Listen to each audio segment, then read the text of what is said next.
Et place au zapping politique européen tous les jeudis. C'est avec Jérôme Béglé, le directeur de Paris Match. Bonjour Jérôme. Bonjour Dimitri.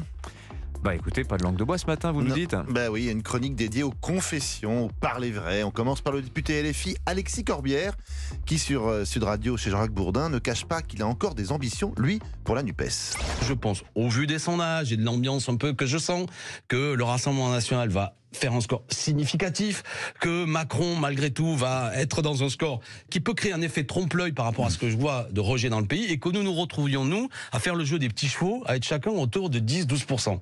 Ce que je souhaite, c'est que si on est ensemble, on soit, pourquoi pas, la première liste pour créer un effet propulsif pour nous amener victorieux en 2027. Ah, l'effet propulsif. Bon, lui, il a des ambitions pour lui-même, il rêve d'entrer à l'Elysée. Il ne se cache plus désormais derrière son petit doigt. Édouard Philippe, interrogé hier par Léa Salamé sur France Inter. Ce n'est pas encore une déclaration de candidature, mais ça ressemble quand même déjà à un aveu. Vous savez si vous êtes candidat ou pas? Vous avez pris votre décision, je vous demande pas de la dire, mais vous avez pris votre décision. J'ai une idée assez claire, oui, sur la façon dont, s'agissant de moi, les choses pourraient se passer.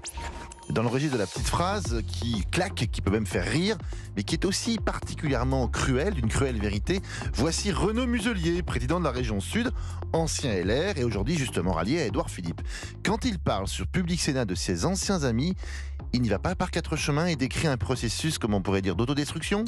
Tous ces jeunes qui sont là-dedans, à partir du moment où ils sont toujours dans l'opposition, systématiquement, ils ne proposent finalement rien, puisqu'ils ne peuvent rien appliquer. Et parallèlement à ça, ils finissent par voter des lois, parce qu'ils sont dans leur logique. C'est-à-dire, j'ai jamais vu un parti qui arrivait à dépenser autant d'énergie à lutter contre leurs propres idées. C'est un truc de fou.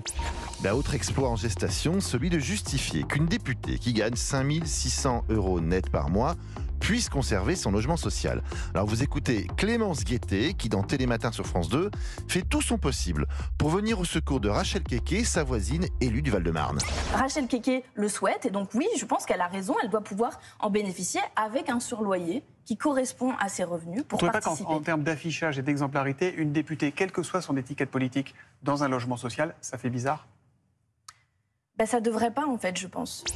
Ah, la seconde de silence à la télévision, ça pardonne pas. Ah ouais. Alors, mais commence, comme souvent d'ailleurs, la palme du propos le plus délicat.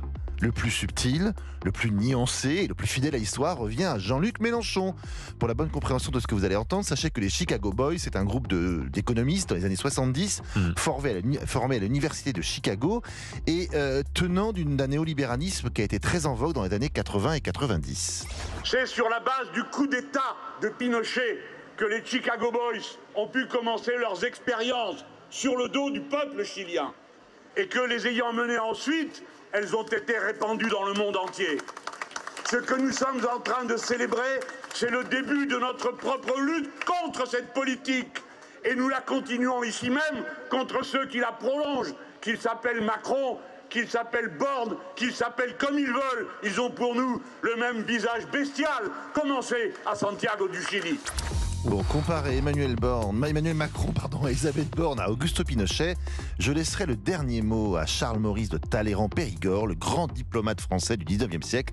Tout ce qui est excessif est insignifiant. Oh, magnifique. Merci beaucoup Jérôme Béglé. On a cité 2 fois Talleyrand quand même ce matin sur Europe 1, entre 7h et 9h. Ah, il le vaut bien quand même. Ah, mais il y a du niveau. Il le vaut bien.